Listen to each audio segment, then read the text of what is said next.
development and how to get a PhD together. So then there's a little bit of a disclaimer I can say. I've not yet gone into in-depth literature review. So what I think about is from personal experience and also from the heart. So there's also a level of intuition involved here. Yes. So our structure of the presentation, first is 3 parts, A, B, and C. For me, it's A. And then John will come in at part B, and the last session is C. So times are allocated as that. Just to say, it's a bit of an odd structure because I have my potential co-supervisors sitting next to me and we presenting together. The reason for that is because we work also on project level together. You'll see a little bit more of that later. Where we work with the theatre group, and we've actually tested sound waves from plants. No, it's not so confusing, but now, but giving you a little bit of intro why we sit here together. Yeah. So my layout would be with the introduction, hypothesis, the context I explain, the case study, the research approach and methodology, and then it's John part 2. Okay, so the physical space I'm looking at are the peri-urban spaces, because this is where agricultural land intersects with the built environment, and also where conservation meets viticulture. And it's also where all these different socio-economic groups intersect. So spatially, it's a very complex, very interesting area with a lot of potential. Yes, so hypothesis generation. So I'm being careful here not to state hypothesis outright. We're in an explorative phase, so we're still discovering, following on our intuition and my experiences. So, but a little bit of boldness saying in order to address segregation, ecosystem degradation, it is imperative to co-design social-ecological corridors with local representation to potentially overcome racial, spatial, and economic inequalities. So I see this opportunity where different groups can work together on a very innovative approach. Then, so I work in inequality, which is the informal settlement at the bottom right of the built environment. This was a picture taken satellite of 2016, and now this is 2022. You can see the massive difference in the middle of the screen. That's a new land occupied called Tanzania now. So interestingly, some of my friends occupied that land, and I knew the land. I know whose land was being occupied. So just to put you in that perspective. Now, the exact space that I'm interested in is this area, because it used to be on a leasehold for the farmer, but he's unfortunately died a few years ago. So now this land is being contested by both occupiers and farmers. Farmers want to farm, occupiers want to occupy. So this is the peri-urban space I'm referring to. It could be the actual physical space that we do research, or it could be like our hypothetical conceptual space. So, sorry to be. Who actually owns the land? Municipality. Yes, it's public land. Yeah, thanks for that. Yes. So then a little bit of context of our town in Stellenbosch. Approximately 250,000 people in the district Wyners, Western Cape. Founded by the colonists, town in 1679. It is the first town still to found in Boston's Crossing. And the dating is not so specific, but it's an early Stone Age from 1.2 million years to 250,000 years ago. It is, we can also say that it's arguably the most unequal town or city in the world. 2 of the 6 billionaires of South Africa live here. So in close proximity to 3 settlements, informal settlements with a combined population of about 45,000 people. So in Kanini, the oldest settlement is in Kayamandi, a black township, and it's about 250 toilets shared. 250 people shared 1 toilet. That's for the last data that was gathered in 2012, so it's probably much worse by now. And just on the other side of Burr Street, the street that divides the town in the middle, you see a completely different lifestyle. You see boutique shops, lifestyle wine farms, stately homes on the Easter River. And then, so that is the context of Stellenbosch in that particular perspective. And then with our university, little attention being paid to transformation. And since a lot of the faculty members or people sitting in power are still from the old regime of apartheid, so we also see recurring incidences of racial discrimination, and there doesn't seem to be a lot of things being done about it. And then even in the undergrads or even postgrads economics, still framed in neoliberal classic framework, little attention to with other economic alternatives. Then with the municipality, currently DA run, but it's been shifting between ANC and DA, where both are very similar in their political ideologies, but different in their agendas. At the end of the day, the budget is not being allocated, fortunately. So we still see money, still roads now being tarred, even though it's formalized, where I have a little pothole in Paradise Cliff and there's always some trucks. Yeah, so this is the reality of where we okay. And then the context. So we have expansion of the urban population. We see an unchecked urban development happening with more growth of estates and informal settlements.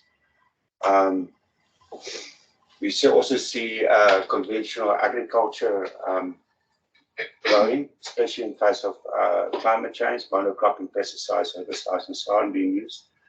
Then loft alien tree infestation, that's also being tackled, but there's not really any like long-term methodologies or interest in maintaining these trees. We see initial work being done, big trees are being felled, but young ones pop up and makes the matter much worse.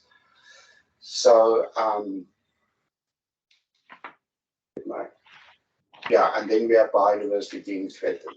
And the Stellenbosch, as you know, probably is the World UNESCO Heritage Site, one of the most richest biomes in the world. South Africa is the third richest in the world, coming to biodiversity. Per square meter is the most biodiverse area in the world, even more than the Amazon. So we have these challenges of urbanization, informal settlements, and agriculture in the states.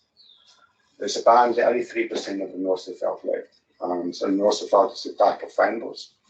The only fine here is endemic to this area.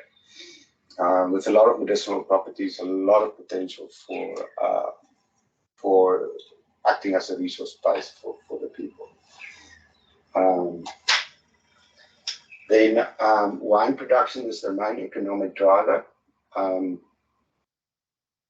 We're mostly dependent on seasonal workers. And as I said earlier, climate change is pushing seasons a bit longer. I think we can see it's about 2 months later than the norm, where now it calls for more intense agricultural means of production. So we especially see what some people would call plastic culture, the formation of these massive tunnels, just the pun plucking on the hillsides. I don't know if you looked at satellite imagery of southern Spain or Alicante, it looks like greenhouses.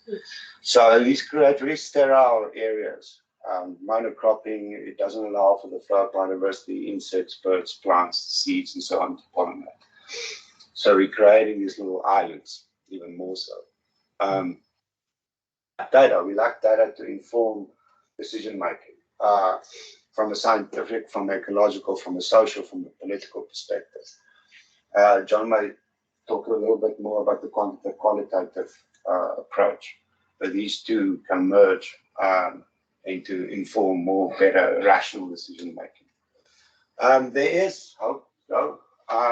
We have a wonderful constitution with policy and legislation in place, but nothing happens in practice.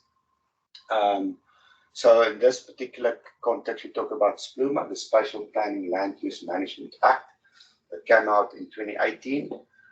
I was fortunately a forum representative for Portland Hills Conservancy, and we contributed to spatial development framework, but from a very wide perspective, I would say. I hope no one has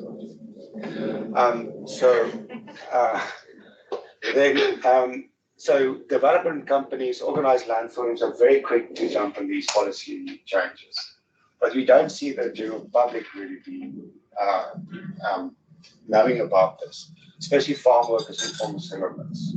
So public notices are maybe put out, but there's not any organization amongst the majority of people to form forums and actually have a say in the spatial development framework and in turn into the infrastructure development plan, the IDP as such. So that is the background. Now I'm going into the fourth part of my presentation on the case studies. So these are things happening in motion. I'm currently project manager for famous restoration project at Reineke Wines, which is an old pocket right way. It's owned by Vinimart, so we're close with the Rands family. And there we do landscape integration corridors and core conservation areas that are linked with these corridors. And we see a lot of people participating in these spaces. You have specialists, you have contractors, you have people that we employ from Incanini. So it's all a new innovative space. You can see the inspiration, you can see the drive down people, because no one really knows how to do it, apart from the famous specialists. But for most of us, this is quite a new thing. So that brought me to the idea, how can we merge like famous restoration from an ecological perspective towards these notions of social-ecological systems in a corridor perspective, more in an environmental sense. This is the ecological sense. So it's being done on damaged lands, it connects the biodiversity and so on, and boosts soil fertility, because famous also generates a lot of mycelium growth, and this is very beneficial for any production or for any natural spaces. And then, because of this problem with alien invasives, we found a way to sequester those trees back into the soil through biochar. Now, biochar is just a type of charcoal that's produced with minimum smoke being emitted, and then that goes into a compost mix, and that goes back into the soil. So actually quantifying this and carbon credits are being generated. This is a response to what's currently happening, where about 95% of all biomass are being burned. You see it just before September to November, just before fire season hits. See all the smoke going up. Everybody applying. I'm part of the Fire Protection Agency, volunteering for the fire management unit in Helderberg. And I see a lot of permits coming through, and you just see all these little smoke trails. And it's atrocious to think that we're just burning up our carbon. So biochar is a way to go. It also creates employment. So there's an example of a kiln. It's a basic Contiki kiln.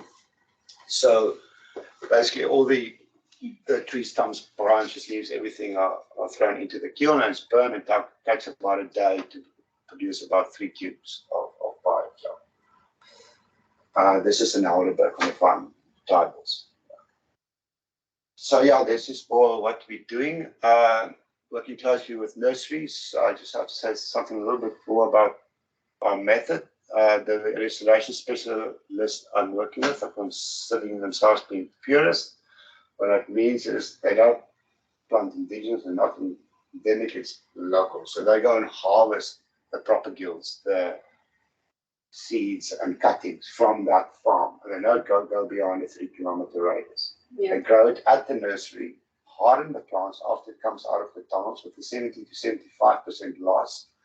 Take those hardened plants and go and plant it back at the farm without irrigation, without any additives, just to make sure. And then after the next year, they replace dead plants with another 20% loss. So, and also to see what happens, how the environment responds, what works in that particular area, even though you know from a baseline study it's endemic, but you really want to see what really takes. This is to protect the local gene pool, because we see a lot of serial attempts in restoration where things are coming from the West Coast, or people buy things at the nursery which are endemic, but it's not particular from that particular gene pool. And we now are specific, and also those leashes can be. You can work 2 meters and find a completely new species you won't get anywhere else in the world. So that's where you want to harvest these propagules. And also be careful only to harvest about 10% of the plant in order to grow again. So now, now we go to my fifth part. Research assumption aligning the hypothesis to duration. I just put the hypothesis there again. So now it's basically to see how can we reconfigure biocorridors as social-ecological corridors on the fringes, and they could potentially address inequality in ecosystem generation. And also to see these socio-ecological corridors as buffers, that can take the fluctuating changes between both areas, the urban and the rural as such. And then through socio-ecological means, we can, again, look at food production. We can look at ecological design. We could look at providing services in these spaces, municipal services, from schools to clinics and so on. So if you remember my previous slide with the big red circle, that space would be very interesting to explore. I've been invited to the Devon Valley Farms Association committee. It's about 80 landowners from Josie Middle all the way down Devon Valley Road. And they also contested for these spaces because their concern is going to be occupied. So they somehow got to know of me through the Conservancy, and knowing that I know people in Kayamandi. So they proposed to farm the area and proposed to put the profits in a trust for the community of Kayamandi. And I said, well, that's a pretty stupid idea, because there's no, how are you going to have a trust that's representative of Kayamandi? There's all these different neighborhoods within Kayamandi. They don't even know, it's just called Kayamandi. Which most of us are, we don't necessarily know exactly how some of our neighborhoods are divided up. So I suggested then, rather build municipal services in these areas. So there's also a way to depoliticize the potential profits or income that can generate from those areas. And then potentially being hypothesized that we can also address conventional urban development and the growth of informal settlements, because again, buffer is a beautiful word, but it's also kind of, we don't want people to squat. That's the thing. If in a perfect world we could have had the money to accommodate everybody, but it's not happening. Because we see people suffering in these spaces. They built their houses in waterlogged areas or areas that's prone to landslides. Some of the areas are good for occupation, but some not. So we ideally want to control urban development. So yes, just to make that statement. Yes, and then we can potentially use these spaces for innovation and land use design, and then, also to motivate people to participate in spatial development frameworks. It's one thing to say and organize people in a forum to come and now participate. It's another thing for people to understand, even know what it means. So, following on with Lundval and the learning by doing approach and innovation, this can be like happening at the same time. Let's co-design these spaces while you also put your proposals forth in the SDA, Spatial Development Framework.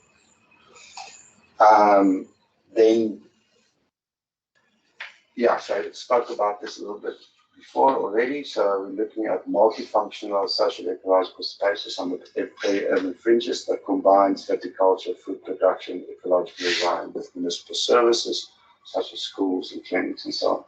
With the formation of Style Coded Action, the new organization we put up in 2020, we realized that there's only one clinic in Canada serving 60,000 people. Yes, in a pandemic. So that's why we quickly dropped the 2 containers there with home-based carers, nurses, and guardians. We did got some lead from municipalities saying you're not allowed to need engineering permissions. That's sure. Really, that's the clinic away now. So they were like kind of happy with doing this. There's also this kind of strategy working with municipality. We all know the problems that we sit with, and we know all the red tape as well on the other side. So. And this is coming from the community, by the way. It's not like top down, because we work with settlement dwellers. I've been working 10 years with our co-researchers that was originally formed from the ISHAP project. So we're still going at it. So very strong relationships has been built. So if there's these kind of questions or risks or so on, I make a few phone calls for maybe Bagalada, for Ndela Chawa, for Mahli de BC, for Samira, and all of that. So, now I'm going to speak about the methodology that we know that me and John are very passionate about. We're like little kids actually when we start talking about it. Other people, yeah, it's too nerds, right? So transdisciplinary research, what's called TD, has the ability for problem framing and engaging with stakeholders and role players for active engagement in problem framing in order to guide socio-ecological systems transition through active fundless restoration in public distributed lands. And then coupled with remote sensing technologies, and this is where the quantitative element comes in, is using remote sensing tech and narrative-based methodologies to generate data information that can form like a baseline for more inclusive governance and better decision making. So GIS, global information systems, soundwave technology, biophony, Internet of Nature, some of these technologies that we can test.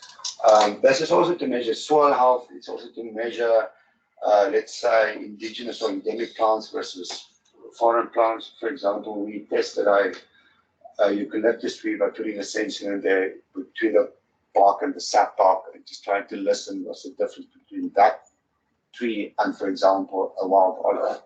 So we haven't yet really analyzed the data to maybe there's a bit of bias in it, but we're totally excited to listen to those biases. I could swear I could listen to Zillion flow in the thing. Maybe that's just my systematic sponsors of the term. You have a deep listening eye. Yeah. So, and what's also exciting about GIS, and John will refer to it a little bit later, in the notion of like thick mapping. You know, I'm very interested to layer GIS data on demographic data and socio-economic data and so on. What happens if you take down the eucalyptus tree up in the in the mountain, and how it affects the watershed down, but also how it affects people's lives, how it affects job creation, all of those. I know there's a bit of a jump from one tree, but if your whole forest take down of 20 hectares, how does it affect people? How does it affect the water table, the soil health, all of that? Which by the way, impacts it very negatively. I know people love trees, but some of them have to go. We see it's a big problem in the Eastern River with a lot of sedimentation forming. Now, if you have wattles or eucalyptus on the riverbank, there's nothing growing under it because of their phenols, their basically biocides. That's why you can use Zambak for your infection. So it kills other things. And nothing grows on it. Now what happens? A lot of erosion, so those embankments fall into the river. So a lot of other organic compounds goes into the water, and then the pH fluctuates, especially more to the acidic side, lower pH. So then you have algae formation and so on. And you can see it in the river. And then you have the river with sediment, and it's actually supposed to just be rocks in the water. Be clear, but you see this pure ondoorsigtigheid. Transparency. Sorry, and non-transparency. So yeah, and you can see the decline in fish populations, especially in with your insect populations. So just because of these trees, if we take them out, we can allow for the famous mussel to come back. The system restores itself. So these are kind of things that we want to test, and then layering it with socio-economic information. And that is my part. I'm now handing over to John. Thank you, Gary. John will continue after that with our Q&A section.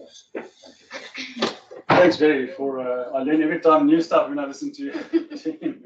So informative. He's so immersed in this context that he's described. It's amazing. So now you're going to hear the prospective co-supervisors take on it, and I know in advance that whatever I'm going to say here today will become part of an iteration of more intense discussions. Next year, this time, it may be quite different. So my reading of this study is that, yes, the case study area is the winelands of Stellenbosch, and it's this continuous contestation from a national point of view between the vineyards, the fynbos, and invasive species. I mean, these are forces of nature basically that are in competition with each other, and in between. Sorry, I want to do it like that. Those little men should start moving now. Yeah, okay, it's moving. So that is the decision making that's happening to make sense of these three forces at play, and having to sort of balance how much wine, how much vineyard should be planted, how much Richtersveld or fynbos should be conserved, and what about invasive species. And this take quite a lot of strategic decision making to be able to do that. And as you can see, the text there says that from this decision making, if you look at it from a political economy perspective of decision making, farm workers, the workers on the farms have actually been excluded from this. This is the decision making that's happening between each farm owners, and this is part of our contestation or our hypothesis. We want to challenge that, and we think we've got some ways and means of how to do that. But that's our, if I can put my sort of activist transformative cards on the table, that's what we want to actually basically challenge, is the political economy of the decision making that's been happening during the years of apartheid, of excluding farm workers, because farm workers, if not who they are and their knowledge of this area, it's not counted. It's not regarded as valuable. So anyway, and of course that then happens within the context of climate change. In other words, the vineyards, the invasive species, and the Richtersveld, the fynbos, that keeps on changing because of the presence of climate change. So and our objective then with the transdisciplinary methodology that they refer to is to how can we support other kinds of decision making, strategic decision making that would include hopefully farm workers as well. But how can we support that? We don't just want to critique it. The deconstruction part of it is the easy part. But to put Humpty Dumpty together, to put something in its place, once you've critiqued it, that is a challenging part. So how can we, with the TD research methodology, how can we support decision-making by bringing people into the decision-making processes that have been excluded historically from the decision-making processes? So just I've played around with a few metaphors, how to metaphorize various research, and I've come up with this idea. I'll be talking about layers or levels here of research. And I like this particular metaphor. I've also played around with the tip of the iceberg and rivers and tributaries, and I'm so convinced about them for the moment, let's sticking to this metaphor of various research. There will be different layers or levels that we're going to unpack and develop. And for me personally, this conjures up the image of Michel Foucault's work on the archaeology of knowledge. I don't know whether you're familiar with that, but that's an interesting perspective. So I don't know whether he meant that, but anyway, that's the idea that came into my head. So the problem with this layers and levels is that they are sometimes so segregated, they're not connected. That's it. That's the problem with the layers concept or metaphor. So if we want to use the metaphor of layers or levels, then at least we must make some horizontal and vertical connections between the layers. If we do that, then we're going to then we can start using some approaches, software that's available to do some mapping of the power relationships, of social institutional relationships, and of spatial relationships. There's software out there, or programs that can help us to do this. And if we do this successfully, hopefully we're going to develop what is known in the literature as stick mapping. I'm going to come back to this concept as a summary later on, why this is so important. An important discovery, and now sort of a point of departure for us in our study, is that this quote here, that natural sound could be the proverbial canary in the coal mine. This is according to this guy's Pina-Yovsky's statement here, that sound, natural sound, might be the critical first indicator of changes in climate and weather condition patterns.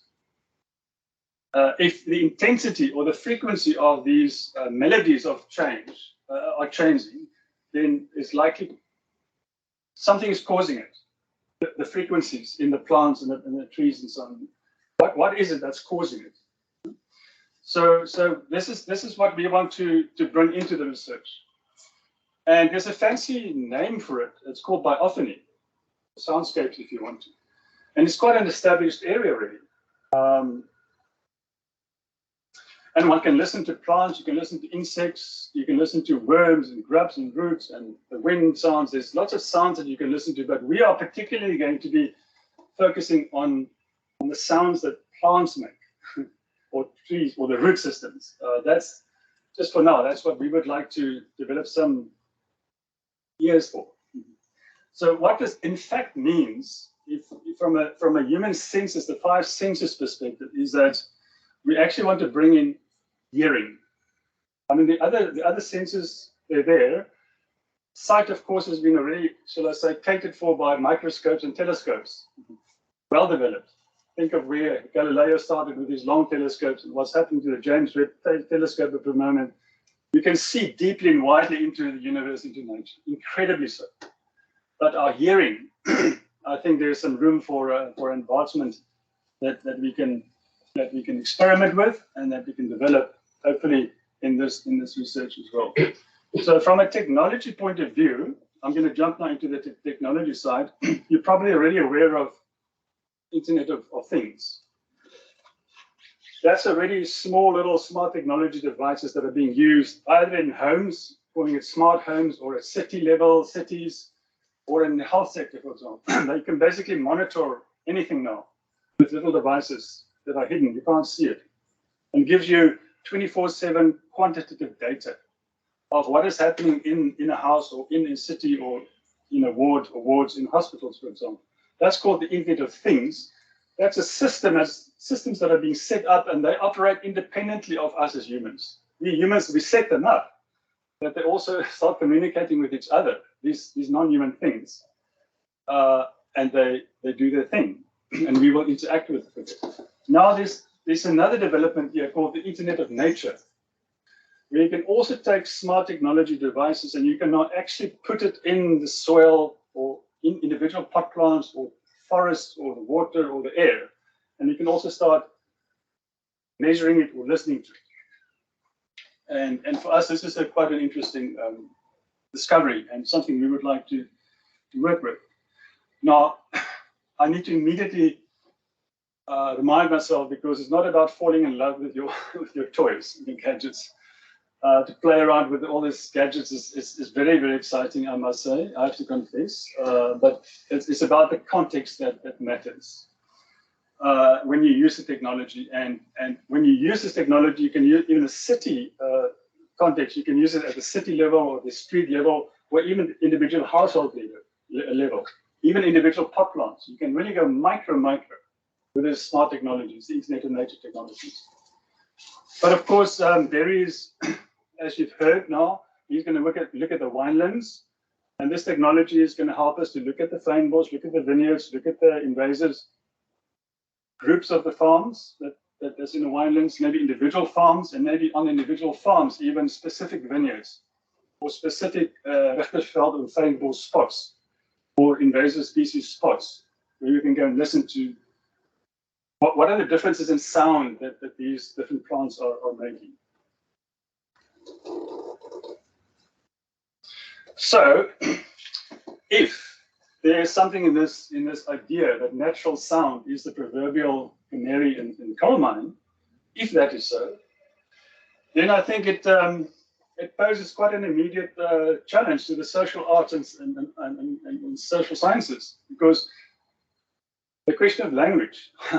How do we make sense of the sounds that nature produces? We haven't developed ears or the language, the words of it so far yet. And this is not me saying that this is what Marcus Nader is saying. He's probably the world's leading researcher in this area. And he's basically saying we need new words or language for interpreting, understanding, expressing the meaning of plants and soil. We need new language to do that. We don't have it. So here's some room for us, maybe in this research, to start a process to develop some new language with which to engage with the plants and bees. And that, if we do that, it might take us, if you're interested, down the whole area of language philosophy and semiotics. And there's this big name, Ludwig Wittgenstein. And if we explore these ideas further, it will actually take us into what I call the semiotics of biophony, which is a completely different semiotics than the old Saussure and even the post-structuralists that argued in a very different way. For us, it's about the meanings in the context, not in the science, reversing the way that semiotics is traditionally been developed. So if any students are interested in this aspect, we can do some really interesting in-depth work here. And what about the science of biophony?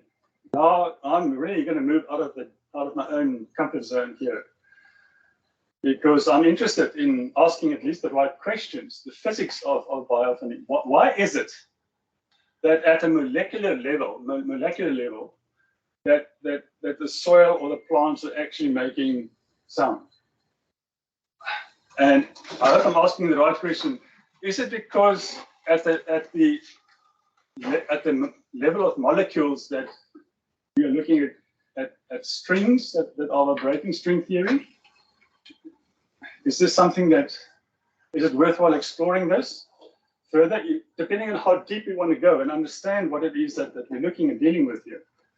I'm not saying we must. I'm saying there's an area here that we can explore. It's an explorative research process that we're into, and we can go as deeply as we want to or can go to the level of string theory, for example. There's also this old guy called Goethe. I don't know whether you remember him from his book, The Faust. He wrote Faust, very classical, well-known book, but he was also, at his time, a scientist, and he wrote this book called The Metamorphosis of Plants, believe it or not, polymath. And he developed this whole idea of the science of plant colors. There's a German word for it, Farbenlehre, that he developed in this book of his. And maybe what we're onto here is to develop or contribute to developing the science of plant sounds, biophony. So there again is possibilities here for us to contribute to this emerging body of literature around the science of plant sounds. I'm suggesting that. Now, as Barry has said, now I'm going to move over to the arts. Thanks to Barry, we have made contact with this group of 4 artists and performers, and they've produced this little play called Plante Praat. In English, it's called Plant Speak.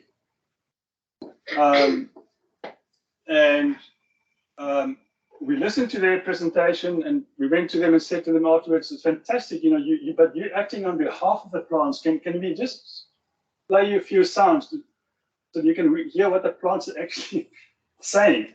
And so when we did that with the production manager, she said, she almost fell off her chair. She said, we need to work together. So now we are going to work together. they've been invited now to some other farms, Spear and Degradation farms and Almanas and others, to keep on producing this planted proud theatre production of theirs, and we're going to work collaborate with them. So I've got a short little video here. I hope it's going to play. Just to show you, see what. And we just like a willow tree. Give the L. Sing saam, vriendjie. Ja, maar onthou, jy is nie 'n bogerboom nie. Okay, vriendjie. Oh, in your wood nights, in your wood nights, in your wood. Het julle regtig gedink ek kan nie loop nie? Ja. Julle ongelowiges. This is one of the actresses. She's dressed up like a tree with plant. So now let's just imagine. I'm just saying the Baxter Theatre, seeing this production, and they say, "Come on, come to do this on stage." What? And I haven't discussed with this planted pride group yet. What would their reaction, for example, be? And I think it's going to be quite an interesting challenge, because how do you do a production not in nature but on the stage? For example? So it just so happens that a little while back I saw this play also at the Baxter called the Times of Michael Kay. What was fantastic about this production was that the stage was a dynamic one. They moved the parts around and the puppets that they used. However, this was still very much for me an ethic experience. I was like sitting in the audience and looking from the outside in what was happening on the stage. It's fantastic, but there's still something missing. So in the late 70s, I attended this particular play called 1789. It's about the French Revolution in the old Space Theatre in Long Street. What happened in that play was that the audience, you were actually part of the population in France, where the revolution took place, and the Danton and Robespierre and these guys were running around you. You felt really part of the play. So just imagine we do something like this on the Baxter stage, where you, as the audience, gets invited into a dynamic, moving stage of trees and plants and so on, with the actresses. It's just an idea. So yeah, so if I have to sum up what it is that we want to do, we want to use a narrative-based approach. We want to work with qualitative stories on the one hand and quantitative stories on the other hand. The qualitative stories are the human stories. How do us humans make sense of listening to the plants? And then, of course, the plants and air and the soil speaking to us in frequencies, vibrations that we need to engage with. So that's the two kinds of storytelling that is happening, that we're interested in. And as I mentioned, that one can do this at many different levels. If you're in a city environment, if there's city level or street level, or even at individual household level, even in your individual house. I'm concluding now by saying that if I use this yarn framework, the transdisciplinary framework, quite a classical one, that what we want to do is this. We want to use the art, science, and technology to help us to develop thick maps as an output of the research process, and we want to feed that back into decision making. That's really, if I can sum it up in a nutshell, that's how I understand what we really would like to achieve. It's not the first time that this has been done, this thick mapping. It's already been done in Puerto Rico, in a case study there. So we're not the first ones. We will be, but our thick map will look quite different to theirs. But there's this idea of developing thick maps or thick mapping, and bringing that into the decision making that's happening on the farms, and see whether we can challenge the political economy of the decision making as I mentioned earlier. Okay, thanks for your attention. Now we can have some time for discussion.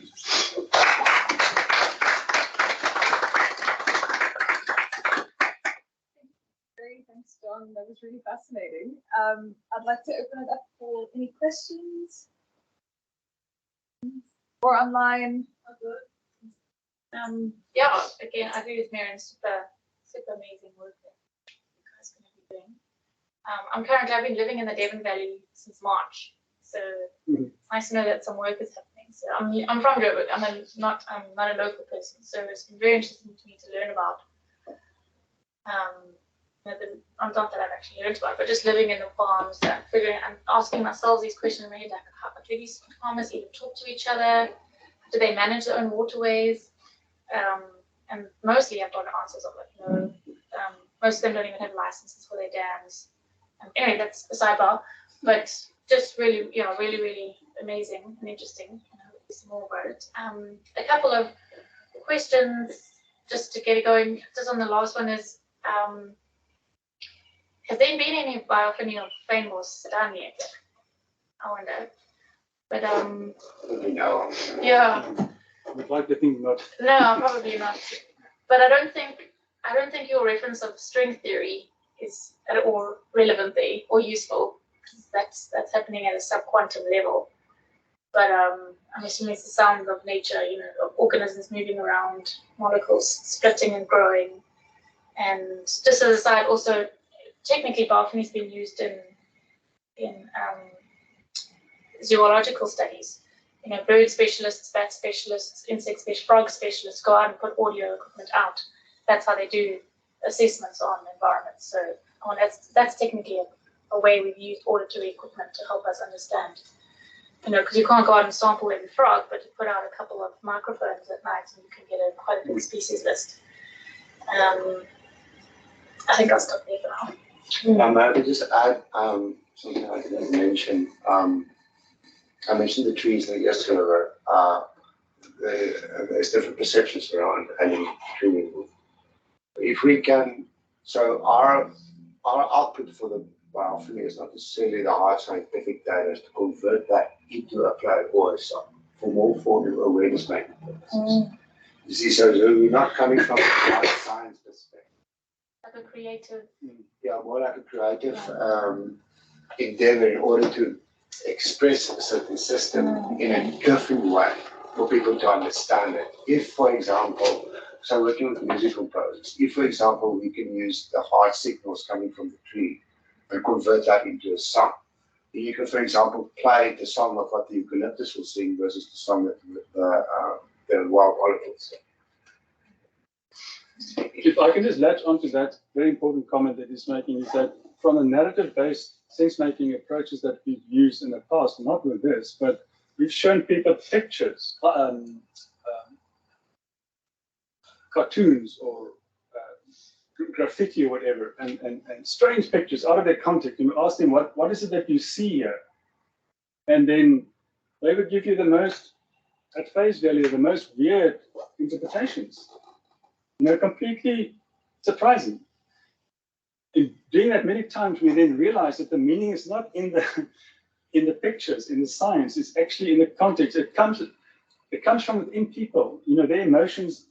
So for example, we would expect that people will say to us, the soil or the plants are crying, or they're sad, or whatever. So what we're saying is, the more diverse responses we hopefully will get like that, the better. Because let's say we get 1,000 responses like that, then we will start seeing some patterns emerging, similarities and differences of how people are responding. It's up to them how they want to interpret it. There's the strange sounds that the plants are actually making. So you're recording sounds and playing them to people? Yeah, we will. Yeah.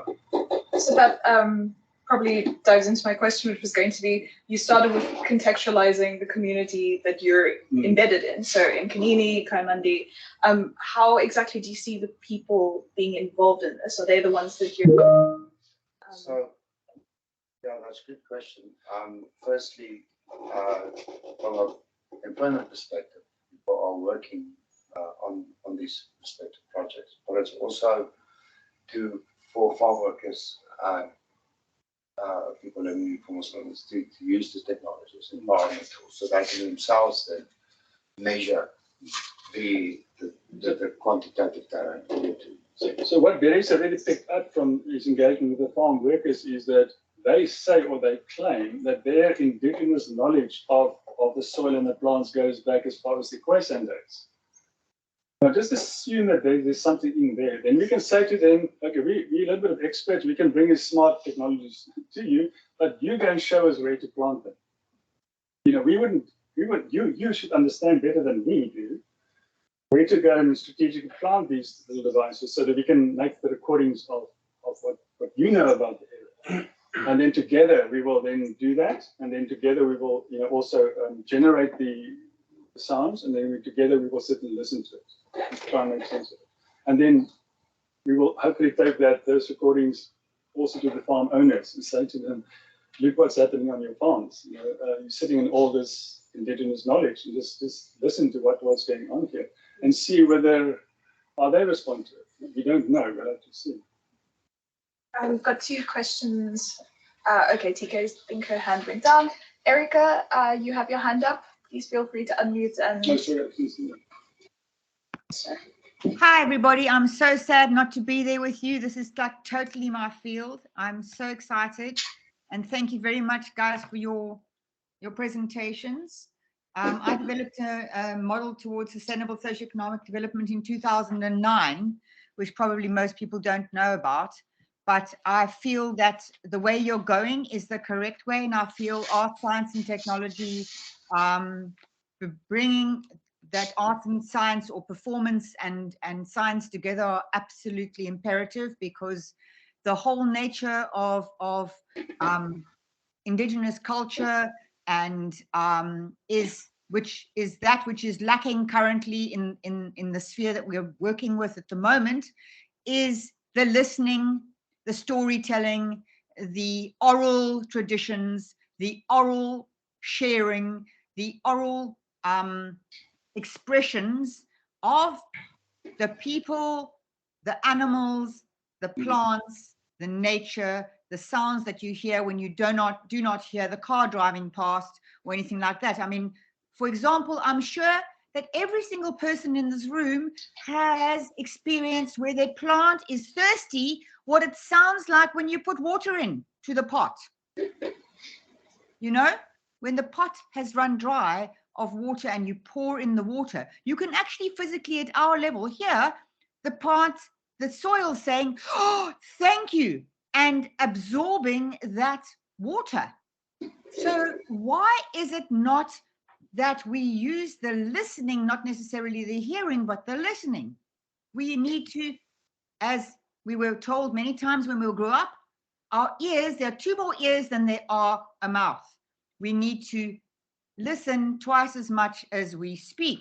And then to engage with this level where you're actually not going to inform the people that you're actually trying to include, but have them inform you. As Dr. van Breda was saying, you go there to hear what they have to say about what you're bringing, not to bring them what you have to say. Otherwise, what are you learning exactly? You know what I'm saying? What is going to change if we're trying to fix it from the perspective of a colonial narrative, or alternatively, our own perspective? You don't know what you don't know. I mean, we're all in that position. We don't know what we don't know. I'd just absolutely love to engage with you, share all my knowledge at any time with you guys, and work with you. And because I'm sitting in Cape Town on all these levels and trying grappling with exactly the same things. I'll be so excited to be part of this. And you know what? Another concept I would think of is not necessarily bringing the arts to Baxter and the performances to Baxter, but bringing the performances to the people. Why don't we use the channels that we already have? And bring the art and the performance and the narrative and the storytelling to the people and inform them through that with the science and stuff like that. I mean, just another thought. So I just want to say thank you so much. I wish I was there to just give you guys a hug and heads up, and this is fantastic, really. Thank you. Thank you, Erica. Are there any questions? Mark sent a thing on the chat earlier. Whiz. TK, do you still have a question? I saw you put your hand up twice. Yes, I do. Hi, Okay. John. It was a great presentation, from everyone. And I really like the fact that, there's usage of both quantitative and qualitative storytelling to tell like a very like to give meaningful information for decision making. So I feel like it takes into account numbers that can enable you to make one decision over another without losing on the context and richness of description. So I think that's really, really awesome. I think my question is definitely going to touch a little bit on what Erica just mentioned now. Like also in terms of going in, do you sort of go in with already knowing in mind what sort of quantitative things you want to measure, and if not, how much or to what extent is what you measure influenced by the embedded experience? Like, is it better to, like, from a methodology perspective, is it better to sort of go in with it with ideas in mind of what you want to measure because you know what decisions need to be made, or is it more informed by, I'm in the situation, I think this is important to measure for this situation? Yeah, thanks, Tika, for the question. Yeah, it's going in with a particular, with the outcome in mind, but letting the variables speak to us. Like, for example, comparing a eucalyptus tree with a wild olive. So using exactly the same equipment, exact same time, preferably exact on the same little aspect, ecological aspects of where these two trees grow, and then capturing those sound waves. Then you have that. Your output wants to be a song, but in the middle, you want to use either a program, software, or code, or an AI that uses exactly the same method to transfer the two audio files into two different songs. So just to ensure there's continuity and not bias for one, and also, especially for the creator, let's say it is a human composer that use exactly the same equipment, but from different audio files to have two different songs coming out. I hope that answers your question. What happens if the eucalyptus sounds better than the wild olive? Then you can say the reason why the eucalyptus is so happy because it's drinking all the water. So when there's bias then coming in. Yeah. But yes, but They must die. Don't give them a nice song. yeah. And on that controversial note, Yeah. I really hate an alien basis. They drunk in the water. So it is officially 3 minutes past our deadline. Thank you again, both Barry and John. You guys have done a fantastic job, and I think there's still a few more questions. So if you don't have a problem staying behind, thanks to everyone who joined us online. And I officially close the session here. Thank you. Thank you. Bye. Bye. It's a cool comment there for you guys. Yeah. Very. Okay.